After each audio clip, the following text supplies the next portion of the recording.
I think my worst trait is believing that I can just do absolutely anything without there being any proof that I am capable of doing said thing. And on that note, I'm going to crochet a sweater, pullover, jumper, whatever you want to call it, from scratch without a pattern, without ever having made a jumper before. That's the plan. That's my plan.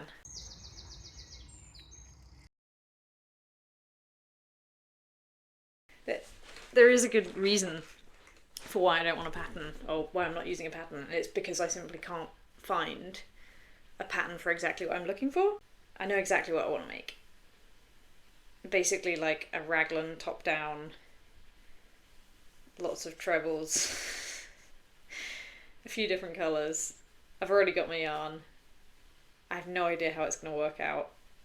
It's gonna be great. It's gonna be great. Follow along for the journey. It's gonna be fun. I still haven't decided what order I'm gonna do the colours in. I'm gonna do a ribbing neck and then basically work trebles down off and just continue. At some point, you know, arms. But the idea is just trebles, a sort of somewhat lightweight jumper that I can wear in spring, summer, autumn. I don't know if a white neck will look good. This is what I can't work out. Will white look nice at the top, or should I... I'm going to keep like rotating the same 3 colours over and over. I'm not going to get too complicated in that sense. I just don't know if white's going to look kind of weird at the top.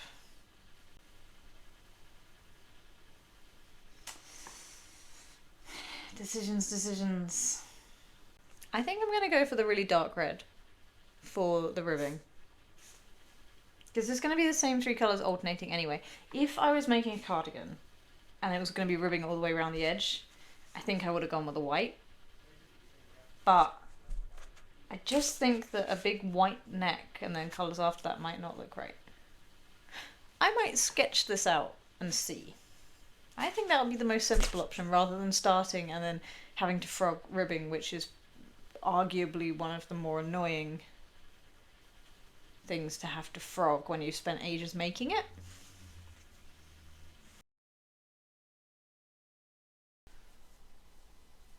So it's several days later because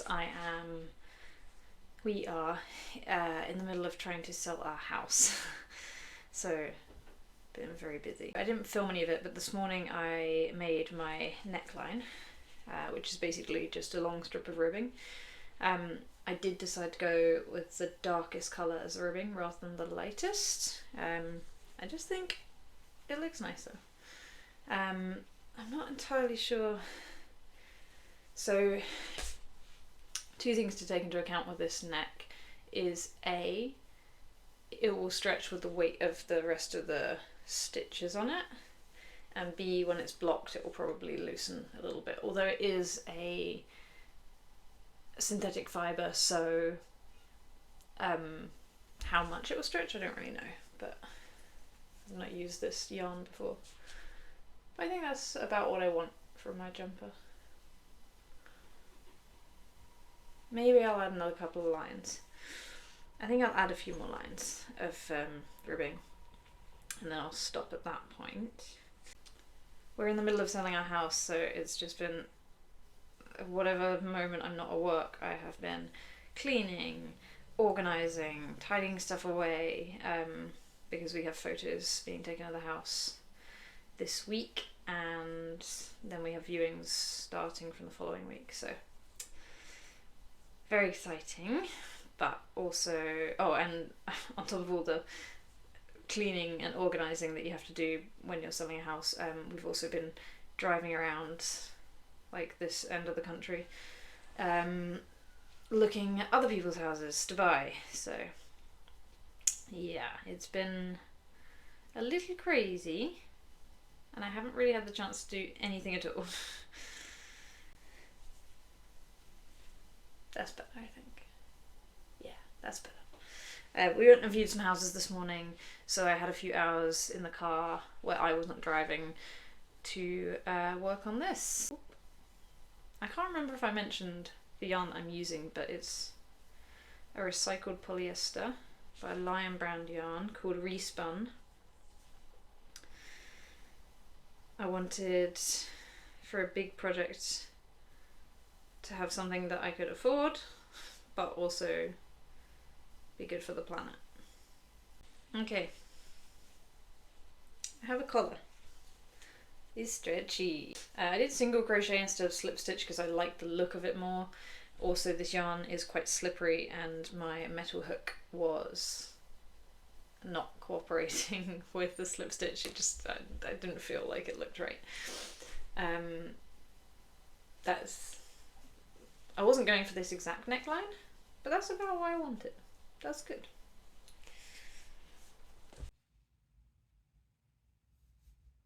Perfect. Okay, so I've done my neck. I'm now going to work trebles around the edge.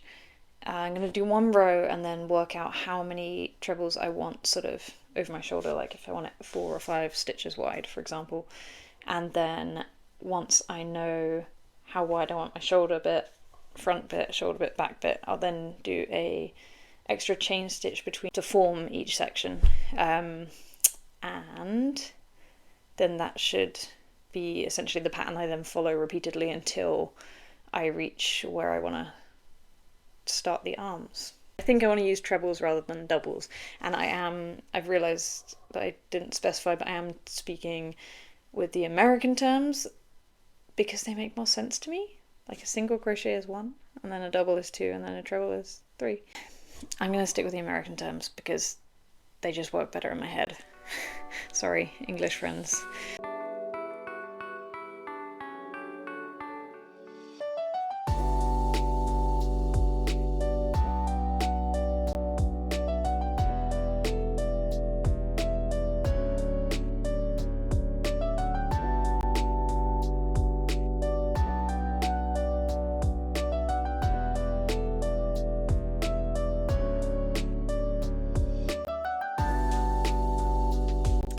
I did it wrong.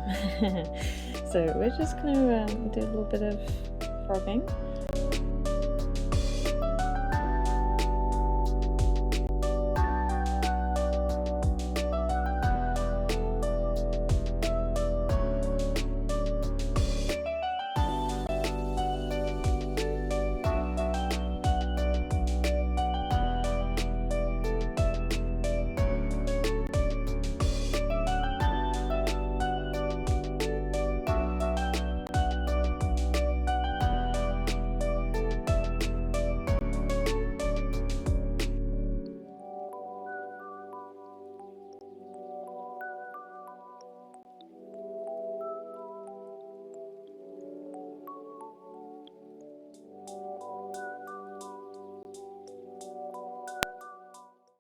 This is the tidiest my house has ever been because we just had photos taken to advertise it for sale.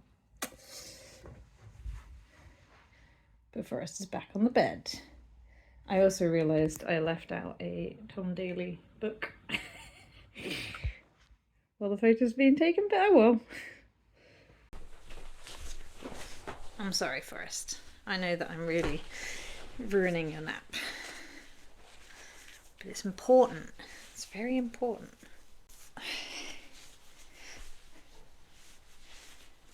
Just looking in my mirror.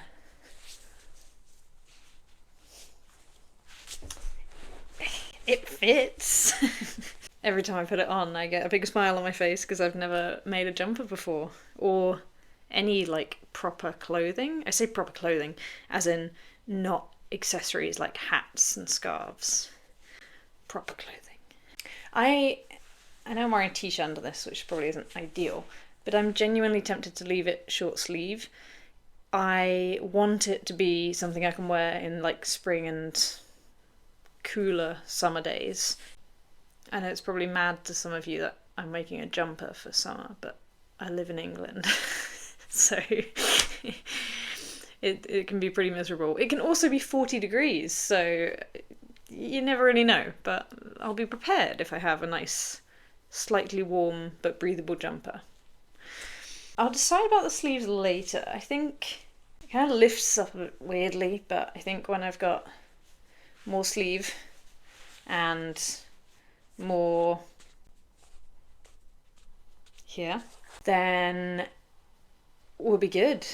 I really like it. It's my baby. Not my real baby.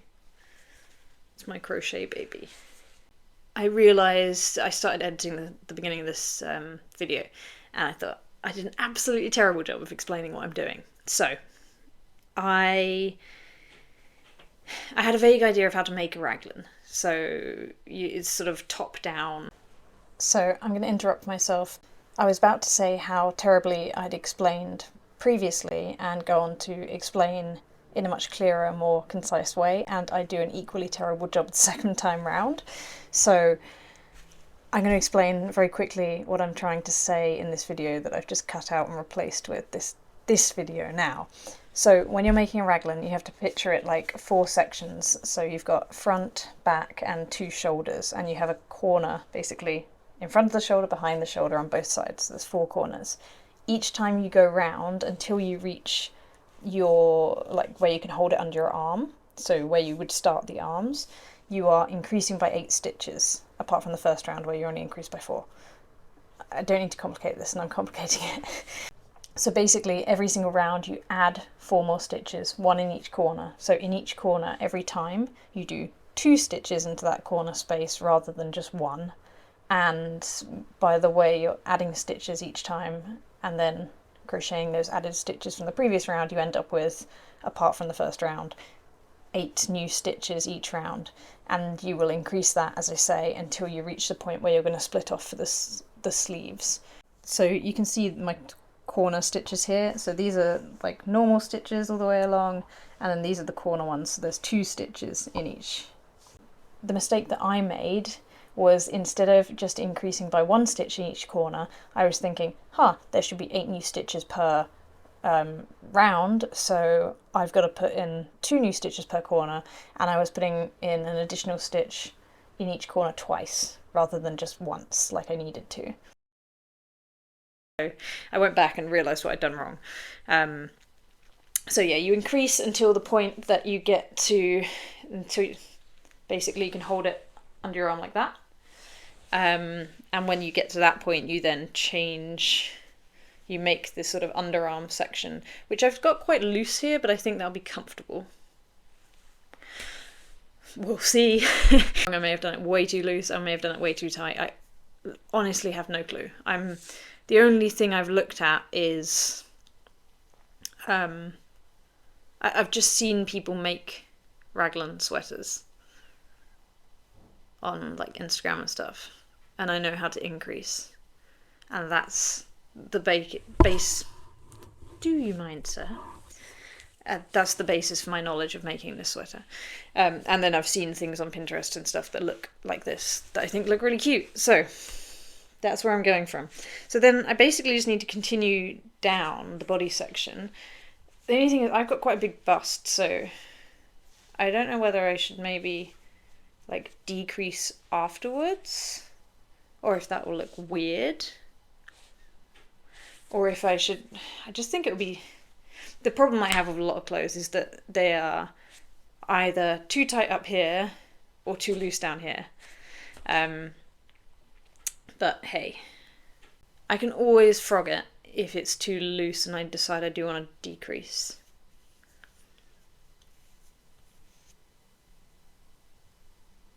It also, I think, would look weird if it was big and baggy up here and then not down the bottom.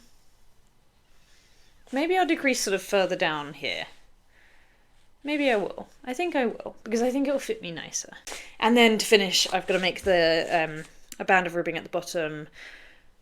I say to finish, I've obviously got to do, I really think I'm going to keep the short sleeve. I think I'll do maybe one or 2 more rounds, or I'll just attach ribbing, I'm not sure. I'll decide as I go, see what looks good. If it looks terrible, I'll frog it again. That's the life motto for making this sweater is, it's fine, I can just frog it. I can just start over and waste many, many hours of crocheting. Anyway, I'm gonna get on with making this. See you in a bit. Okay, it's finished. I have weaved in all the ends. My dogs are professional loiterers with terminal FOMO. Yes, they are. Have you come to celebrate with me? Have you? But the jumper is finished. So I went with short sleeve because I just felt like the long sleeves didn't sit that well. But I really like it. I very, very, very much like it. I kind of wish... Stop making noise. I kind of wish that this is going to be a video of my first time trying it on ever, but realistically I've had to try it on like a lot of times, so here we go anyway.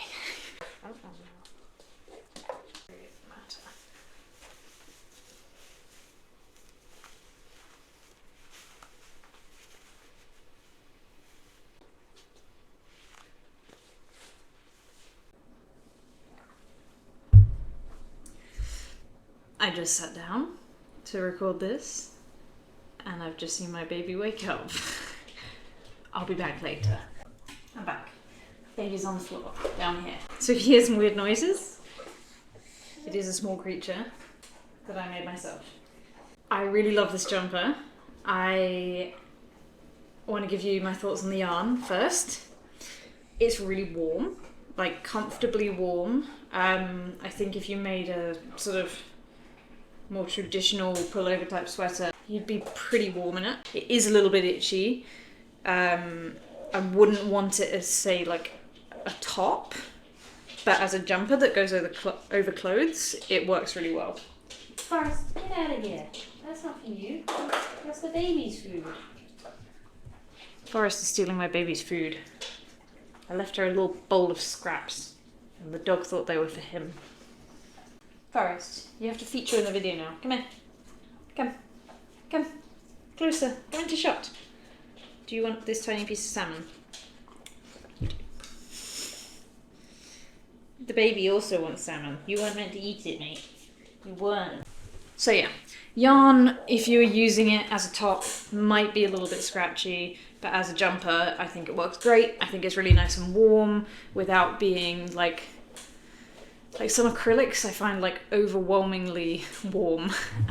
This isn't like that. This is nice and toasty. I like the yarn. I think it's a great choice. I'm going to make loads of other stuff out of the leftover yarn that I've got. So that's point one. It is. Yes. Point number two, I really need to learn how to connect ribbing properly. So I only looked at one resource regarding making raglans. And that was, I'm going to put it up on the screen. They had a very sort of vague, this is how you would then, it's like you would make a chain and connect under the arm, and it didn't tell you how many stitches or anything like that because they were understandably gatekeeping their pattern. It gave me enough information that I was able to make this jumper. But what I didn't find any information on was the best way to connect ribbing to something like such a loose structure like this. So I just went with like single crochet, and it doesn't have any give. So there's loads of give in the treble crochets and there's loads of give in the ribbing, but there is like zero give in the section where the ribbing and the treble crochets connect. So it does feel a little bit tight around my arms, particularly my left arm where my bicep is much bigger from all that, baby carrying. It's not nearly as noticeable around the waist. I made it a lot looser basically because of the fact that it did feel too tight. I haven't blocked this yet. I think I'm just going to sort of wash it. I don't know if I'm going to properly block it. I'm really happy with how it fits me at the moment. I think it looks nicest with a white t-shirt underneath. So that's how I'm gonna wear it. I see a lot of crocheters and people who make their own clothes like, I'm gonna show you this fit, I'm gonna style this, and I'm just like, I don't know anything about that. I wear jeans and occasionally trousers, but mostly jeans, so I'm gonna wear this with jeans. Final thoughts, I'm probably gonna wear this all summer because we don't really get much of a summer in the UK. I absolutely love it. I love the colours, I love the order of the colours, I love it so much. One final thought that I wanted to add was, if I was going to make this jumper again in future, I would do two things. First of all, I'd be a little bit more careful about how I stitched around the armpits, because you can see from some angles when my arm's in a certain position, it kind of looks like the jumper is almost a bit threadbare, like the gaps look too big, and that's simply just because of how the stitches are connected to each other at that stage. So I think I would need to rethink the underarm section. I would also actually make it about 2 rounds longer, and I know that I could very easily go back and do that, take off the ribbing and reattach it, but I'm happy with it, it's fine. I just think that if it was a tiny bit longer, it wouldn't ride up. It doesn't ride up terribly, but when I'm walking around like carrying my daughter and stuff like that, it does ride up a little bit. So I think in future, when I'm making a jumper, I'm not going to make one that is the perfect length. I'll make one that is a little longer than the perfect length, and then you get that kind of nice like looseness around the waist as well. So those are my final thoughts. 10 out of 10 would do again.